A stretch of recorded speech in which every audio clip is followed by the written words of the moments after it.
हाँ जी, स्वागत है ਤੁਹਾਡਾ ਸਾਰਿਆਂ ਦਾ ਸਾਡੇ YouTube channel exam study with job alert ਤੇ ਮਾਸਟਰ ਕੇਡਰ ਮਾਡਰਨ ਹਿਸਟਰੀ ਭਾਗ 6 ਅਤੇ ਅੱਜ ਦਾ ਸਾਡਾ ਟੌਪਿਕ ਹੈ ਐਕਟਸ ਰੈਗੂਲੇਟਿੰਗ ਐਕਟ ਸਟੇਲਮੈਂਟ ਐਕਟ ਅਤੇ ਹੋਰ ਮਹੱਤਵਪੂਰਨ ਐਕਟ ਸੀ ਜਿਹੜੇ ਇਹਨਾਂ ਵਿੱਚ ਕੀ ਕੁਝ ਹੈ ਜੋ ਬਦਲਾਵ ਕੀਤਾ ਗਿਆ ਸੀ ਕੀ ਕੁਝ ਈਸਟ ਇੰਡੀਆ ਕੰਪਨੀ ਜਿਹੜਾ ਲਾਗੂ ਕਰ ਦਿੱਤਾ ਤੇ ਕਿਹੜੀਆਂ ਸ਼ਰਤਾਂ ਖਤਮ ਕਰ ਦਿੱਤੀਆਂ ਸੀ ਇਸ ਬਾਰੇ ਤੁਹਾਨੂੰ ਅਸੀਂ ਜਾਣਕਾਰੀ ਦੇਵਾਂਗੇ। ਇਸ ਤੋਂ ਪਹਿਲਾਂ ਜੇਕਰ ਤੁਸੀਂ ਸਾਡੇ ਚੈਨਲ ਤੇ ਪਹਿਲੀ ਵਾਰ ਆਏ ਹੋ ਤਾਂ ਚੈਨਲ ਨੂੰ ਸਬਸਕ੍ਰਾइब ਜ਼ਰੂਰ ਕਰ ਲਿਓ ਤਾਂ ਤੁਹਾਨੂੰ ਇਸੇ ਤਰ੍ਹਾਂ ਨਵੇਂ ਟੌਪਿਕਾਂ ਦੇ ਵੀਡੀਓ ਦੀ ਇਨਫੋਰਮੇਸ਼ਨ ਹੈ ਜਿਹੜੀ ਮਿਲਦੀ ਰਹੇ। ਬਾਕੀ SST ਅਤੇ ਹਿਸਟਰੀ ਜੋ ਵੀ ਨੋਟਸ ਪ੍ਰੋਵਾਈਡ ਕਰਨਾ ਚਾਹੁੰਦਾ ਹੈ ਪਰਚੇਜ਼ ਕਰਨਾ ਚਾਹੁੰਦਾ ਗਾ ਤਾਂ ਅਸੀਂ ਪੋਸਟ ਪਾ ਦਿੱਤੀ ਹੈਗੀ ਜਾਂ ਫਿਰ ਇਸ ਵੀਡੀਓ ਦੇ ਕਮੈਂਟ ਬਾਕਸ ਵਿੱਚ ਆਪਣਾ ਮੋਬਾਈਲ ਨੰਬਰ ਮੈਂਸ਼ਨ ਕਰ ਸਕਦੇ ਹੋ ਜੋ ਵੀ ਇਹ ਨੋਟਸ ਲੈਣਾ ਚਾਹੁੰਦਾ ਹੈ। ਤਾਂ ਸਟਾਰਟ ਕਰਦੇ ਹਾਂ ਜੀ। ਰੈਗੂਲੇਟਿੰਗ ਐਕਟ ਸਟੇਲਮੈਂਟ ਐਕਟ ਅਤੇ ਹੋਰ ਜੋ ਵੀ ਐਕਟ ਸੀਗੇ ਇਹਨਾਂ ਬਾਰੇ ਮਹੱਤਵਪੂਰਨ ਜਾਣਕਾਰੀ।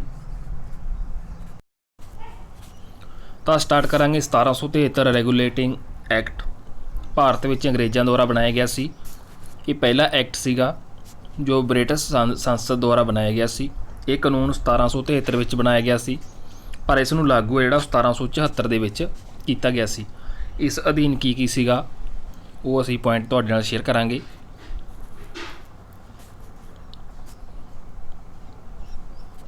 ਪਹਿਲਾ ਪੁਆਇੰਟ ਸੀ ਬੰਗਾਲ ਦੇ ਗਵਰਨਰ ਨੂੰ ਗਵਰਨਰ ਜਨਰਲ ਬਣਾ ਦਿੱਤਾ ਗਿਆ ਸੀ 1774 ਦੇ ਵਿੱਚ ਜਦੋਂ ਇਹ ਐਕਟ ਲਾਗੂ ਕੀਤਾ ਗਿਆ ਸੀਗਾ। ਨੰਬਰ ਦੂਸਰਾ ਸਭ ਤੋਂ ਪਹਿਲਾਂ ਗਵਰਨਰ ਜਨਰਲ ਬਣਿਆ ਸੀਗਾ ਜਿਹੜਾ ਉਹ ਕੌਣ ਸੀਗਾ ਉਹ ਸੀਗਾ ਵਾਰਨ ਹੇਸਟਿੰਗਸ। ਤੀਸਰਾ ਪੁਆਇੰਟ ਹੈ 1774 ਵਿੱਚ ਕਲਕੱਤਾ ਵਿੱਚ ਸੁਪਰੀਮ ਕੋਰਟ ਦੀ ਸਥਾਪਨਾ ਹੋਈ। ਨੰਬਰ 4 ਵਾਰੇਨ ਹੇਸਟਿੰਗਸ ਨੇ ਦੋਹਰੇ ਸ਼ਾਸਨ ਦਾ ਅੰਤ ਕੀਤਾ। ਨੰਬਰ 5 ਗਵਰਨਰ ਜਨਰਲ ਦਾ ਸਮਾਂ 5 ਸਾਲ ਨਿਸ਼ਚਿਤ ਕੀਤਾ ਗਿਆ।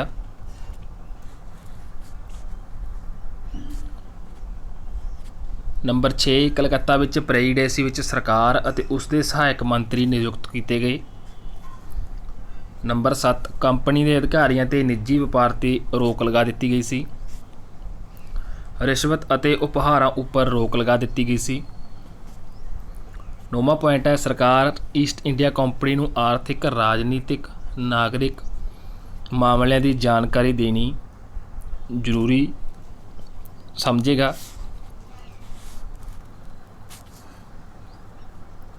ਭਾਰਤ ਵਿੱਚ ਜੋ ਪਹਿਲਾ ਕਾਨੂੰਨ ਲਿਖਤੀ ਰੂਪ ਵਿੱਚ ਲਾਗੂ ਹੋਇਆ ਸੀ ਉਹ ਰੈਗੂਲੇਟਿੰਗ ਐਕਟ ਸੀਗਾ।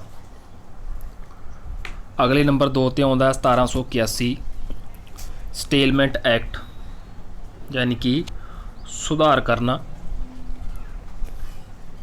1773 ਰੈਗੂਲੇਟਿੰਗ ਐਕਟ ਅੰਦਰ ਜਿਹੜੀਆਂ ਕਮੀਆਂ ਸੀ ਉਹਦੇ ਵਿੱਚ ਸੁਧਾਰ ਕਰਨ ਲਈ ਇਹ ਐਕਟ ਸੀ ਬਣਾਇਆ ਗਿਆ ਸੀਗਾ 1781 ਦਾ ਸਟੇਲਮੈਂਟ ਐਕਟ। ਦੂਸਰਾ ਪੁਆਇੰਟ ਹੈ ਬੰਗਾਲ ਬਿਹਾਰ ਅਤੇ ਉੜੀਸਾ ਵਿੱਚ ਬ੍ਰਿਟਿਸ਼ ਸਰਕਾਰ ਕਾਨੂੰਨ ਬਣਾ ਸਕੇਗੀ। ਨੰਬਰ ਤੀਸਰਾ 1784 ਈਸਟ ਇੰਡੀਆ ਕੰਪਨੀ ਜਿਹੜੀ ਐਕਟ ਹੈ ਉਹ ਦੋਹਰੀ ਸ਼ਾਸਨ ਦੀ ਸਥਾਪਨਾ ਹੋਈ ਸੀ। ਇਸ ਦੌਰਾਨ ਦੋਹਰਾ ਸ਼ਾਸਨ ਕੀ ਸੀਗਾ BOD ਅਤੇ BOC। BOC ਜਿਹੜਾ ਉਹ ਬੋਰਡ ਆਫ ਡਾਇਰੈਕਟਰ ਸੀਗਾ ਜੋ ਵਪਾਰਕ ਮਾਮਲਿਆਂ ਲਈ ਕੰਮ ਕਰਦਾ ਸੀ ਜਾਂ ਕਰੇਗਾ। BOC ਬੋਰਡ ਆਫ ਕੰਟਰੋਲਰ ਇਹ ਰਾਜਨੀਤਿਕ ਮਾਮਲਿਆਂ ਲਈ ਕੰਮ ਕਰੇਗਾ। ਤਾਂ ਜਿਹੜੇ ਦੋਹਰਾ ਸ਼ਾਸਨ ਸੀਗਾ। ਚਾਰਟਰ ਐਕਟ ਭਾਰਤ ਅਧਿਨਿਯਮ ਐਕਟ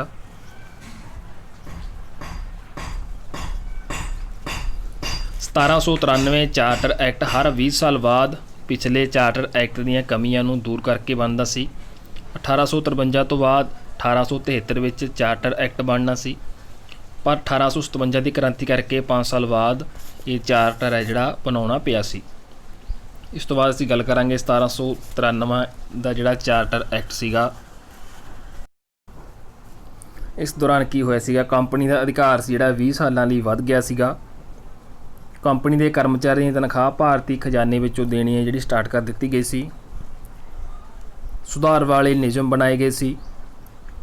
ਵਪਾਰ 'ਤੇ ਕੁਝ ਰੋਕਾਂ ਲੱਗ ਗਈਆਂ ਸੀ। ਤਾਂ 1793 ਐਕਟ ਦੀ ਅਸੀਂ ਗੱਲ ਕਰ ਰਹੇ ਹਾਂ। ਇਸ ਤੋਂ ਬਾਅਦ ਆਇਆ ਸੀਗਾ 1813 ਦਾ ਚਾਰਟਰ ਐਕਟ। ਕੰਪਨੀ ਦਾ 20 ਸਾਲਾਂ ਵਾਲਾ ਜਿਹੜਾ ਅਧਿਕਾਰ ਸੀ ਇਹਦੇ ਵਿੱਚ ਖਤਮ ਹੋ ਗਿਆ ਸੀ। ਚੀਨ ਅਤੇ ਪੂਰਬੀ ਦੇਸ਼ਾਂ ਨਾਲ ਚਾਹ ਦਾ ਵਪਾਰ ਕਰਨ ਲਈ 20 ਸਾਲ ਦਾ ਜਿਹੜਾ ਇੱਕ ਅਧਿਕਾਰ ਸੀ ਉਹ ਰਹਿ ਗਿਆ ਸੀਗਾ। ਈਸਟ ਇੰਡੀਆ ਕੰਪਨੀ ਦਾ ਭਾਰਤ ਨਾਲ ਇੱਕ ਅਧਿਕਾਰ ਵੀ ਖਤਮ ਹੋ ਗਿਆ ਸੀਗਾ 1813 ਦੇ ਐਕਟ ਦੇ ਵਿੱਚ।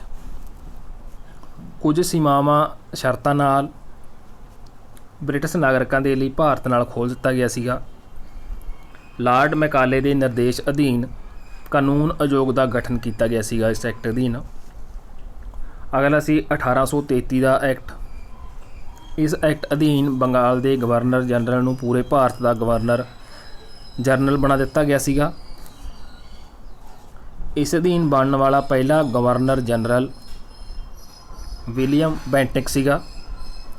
ਇਸ ਐਕਟ ਦੁਆਰਾ ਕੰਪਨੀ ਦੇ ਵਪਾਰਕ ਅਧਿਕਾਰ ਪੂਰਨ ਰੂਪ ਵਿੱਚ ਸਮਾਪਤ ਕਰ ਦਿੱਤੇ ਗਏ ਸੀਗੇ।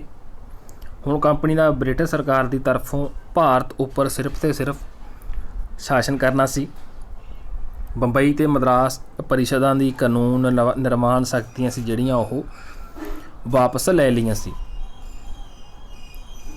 ਭਾਰਤ ਵਿੱਚ ਜਿਹੜਾ ਇਸਨੇ ਦਾਸ ਪ੍ਰਥਾ 1843 ਵਿੱਚ ਜੋ ਐਲ ਨੰਬਰ ਨੇ ਚਲਾਈ ਸੀ ਦਾ ਖਾਤਮਾ ਕਰ ਦਿੱਤਾ ਗਿਆ ਸੀਗਾ। ਗਵਰਨਰ ਜਨਰਲ ਨੂੰ ਹੈ ਜਿਹੜਾ ਪੂਰੇ ਦੇਸ਼ ਲਈ ਬਜਟ ਤਿਆਰ ਕਰਨ ਦਾ ਅਧਿਕਾਰ ਦੇ ਦਿੱਤਾ ਗਿਆ।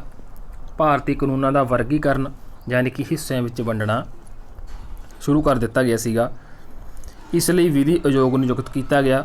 ਵਿਧੀ ਯਾਨੀ ਕਿ ਕਾਨੂੰਨ ਆਯੋਗ ਜੋ ਮੈਕਾਲੇ ਦੇ ਅਧੀਨ ਸੀ 1813 ਦੇ ਵਿੱਚ ਪ੍ਰਭਾਵੀ ਹੋਇਆ ਸੀ। ਚੌਥਾ ਪੁਆਇੰਟ ਹੈ ਚਾਰਟਰ ਐਕਟ 1835। ਨੌਕਰੀਆਂ ਦੇ ਅਹੁਦਿਆਂ ਨੂੰ ਪ੍ਰਤੀਯੋਗ ਪ੍ਰੀਖਿਆਵਾਂ ਯੋਗਤਾ ਅਨੁਸਾਰ ਭਰਿਆ ਜਾਵੇਗਾ। ਇਹ ਇਸ ਐਕਟ ਅਧੀਨ ਹੋਇਆ ਸੀ। ਨੋਮੀਨੇਸ਼ਨ ਨਾਮਜ਼ਦਗੀ ਨੂੰ ਖਤਮ ਕਰ ਦਿੱਤਾ ਗਿਆ ਸੀਗਾ। ਅਗਲਾ ਐਕਟ ਸੀ 1858 ਦਾ। ਇਸ ਐਕਟ ਅਧੀਨ ਕੰਪਨੀ ਦੇ ਸ਼ਾਸਨ ਦਾ ਅੰਤ ਹੋ ਗਿਆ। ਸ਼ਕਤੀਆਂ ਬ੍ਰਿਟਿਸ਼ ਸਰਕਾਰ ਦੇ ਅਧੀਨ ਤਾਜ ਦੇ ਅਧੀਨ ਹੋ ਗਈਆਂ ਸੀ। ਭਾਰਤ ਵਿੱਚ ਇੱਕ ਮੰਤਰੀ ਪਰਿਸ਼ਦ ਦੀ ਜਿਹੜੀ ਉਹ ਵਿਵਸਥਾ ਕੀਤੀ ਗਈ। 15 ਮੈਂਬਰੀ ਭਾਰਤ ਪਰਿਸ਼ਦ ਦਾ ਗਠਨ ਕੀਤਾ ਗਿਆ, ਜਿਸ ਵਿੱਚ 8 ਮੈਂਬਰ ਬ੍ਰਿਟਿਸ਼ ਸਰਕਾਰ ਦੁਆਰਾ ਅਤੇ 7 ਮੈਂਬਰ ਕੰਪਨੀ ਨਿਰਦੇਸ਼ਕ ਮੰਡਲ ਦੁਆਰਾ ਚੁਣੇ ਗਏ ਸੀ। ਭਾਰਤੀ ਮਾਮਲਿਆਂ ਤੋਂ ਬ੍ਰਿਟਿਸ਼ ਸੰਸਦ ਦਾ ਸਿੱਧਾ ਕੰਟਰੋਲ ਸਥਾਪਿਤ ਹੋ ਗਿਆ ਸੀ। ਮੁਗਲ ਸਮਰਾਟ ਦੇ ਅਹੁਦੇ ਨੂੰ ਖਤਮ ਕਰ ਦਿੱਤਾ ਗਿਆ ਸੀ ਇਸ ਐਕਟ ਅਧੀਨ। ਅੰਤਿਮ ਮੁਗਲ ਸਮਰਾਟ ਬਹਾਦਰ ਸ਼ਾਹ ਜਾਫਰ ਦੂਜਾ, ਜਿਸ ਨੂੰ ਰੰਗੂਨ ਭੇਜ ਦਿੱਤਾ ਸੀਗਾ ਕੈਦ ਕਰਕੇ, ਅਤੇ ਉੱਥੇ ਹੀ ਉਸ ਦੀ ਮੌਤ ਹੋ ਗਈ ਸੀ। BOD ਅਤੇ BOC ਇਸ ਐਕਟ ਵਿੱਚ ਜਿਹੜੇ ਖਤਮ ਕਰ ਦਿੱਤੇ ਗਏ ਸੀਗੇ। ਭਾਰਤ ਵਿੱਚ ਸ਼ਾਸਨ ਚਲਾਉਣ ਲਈ ਬ੍ਰਿਟਿਸ਼ ਮੰਤਰੀ ਮੰਡਲ ਵਿੱਚ ਇੱਕ ਮੈਂਬਰ ਰੂਪ ਵਿੱਚ ਭਾਰਤ ਦੇ ਰਾਜ ਸਚਿਵ ਦੀ ਨਿਯੁਕਤੀ ਕੀਤੀ ਗਈ। ਭਾਰਤ ਦਾ ਰਾਜ ਸਚਿਵ ਵੀ ਆਪਣੇ ਕੰਮਾਂ ਲਈ ਬ੍ਰਿਟਿਸ਼ ਸਰਕਾਰ ਪ੍ਰਤੀ ਜਵਾਬਦੇਹ ਹੋਏਗਾ। ਉਹ ਇਸ ਐਕਟ ਅਧੀਨ ਕੀਤਾ ਗਿਆ ਸੀ ਜੋ 1833 ਦਾ ਚਾਰਟਰ ਐਕਟ ਸੀਗਾ। ਗਵਰਨਰ ਜਨਰਲ ਦੀ ਪਦਵੀ ਨੂੰ ਖਤਮ ਕਰਕੇ ਵਾਇਸਰਾਏ ਬਣਾ ਦਿੱਤਾ ਗਿਆ ਸੀਗਾ ਅਤੇ ਪਹਿਲਾ ਵਾਇਸਰਾਏ ਸੀ ਜਿਹੜਾ ਉਹ ਲਾਰਡ ਕੈਨਿੰਗ ਸੀਗਾ। ਉਹ ਵੀ ਇਸ ਐਕਟ ਦੇ ਅਧੀਨ ਕੀਤਾ ਗਿਆ ਸੀਗਾ। ਸੋ ਤੇ ਚਾਰਟਰ ਐਕਟ ਜੋ ਵੀ ਮਹੱਤਵਪੂਰਨ ਐਕਟ ਸੀ, ਜਿਹਦੇ ਵਿੱਚ 1833 ਆ ਗਿਆ, 1813, 1793, 1858, 1773 ਦਾ ਰੈਗੂਲੇਟਿੰਗ ਐਕਟ ਅਤੇ 1781 ਦਾ ਸਟੇਲਮੈਂਟ ਐਕਟ। ਇਹਦੇ ਬਾਰੇ ਤੁਹਾਨੂੰ ਅਸੀਂ ਵਿਸਤਾਰਪੂਰਵਕ ਜਾਣਕਾਰੀ ਦਿੱਤੀ ਹੈ। ਵੀਡੀਓ ਚੰਗੀ ਲੱਗੇ ਲਾਈਕ, ਕਮੈਂਟ ਅਤੇ ਅੱਗੇ ਸ਼ੇਅਰ ਜ਼ਰੂਰ ਕਰ ਦਿਆ ਕਰੋ। ਇਸੇ ਤਰ੍ਹਾਂ ਕੰਟੀਨਿਊ ਤੁਹਾਨੂੰ ਜੋ ਮਾਡਰਨ ਹਿਸਟਰੀ ਟੌਪਿਕ 'ਤੇ ਅਸੀਂ ਵੀਡੀਓ ਪ੍ਰੋਵਾਈਡ ਕਰਦੇ ਰਹਾਂਗੇ। ਸੋ ਮਿਲਦੇ ਹਾਂ ਜੀ ਅਗਲੇ ਨਵੇਂ ਟੌਪਿਕ ਨਾਲ। ਉਦੋਂ ਤੱਕ ਲਈ ਧੰਨਵਾਦ ਜੀ।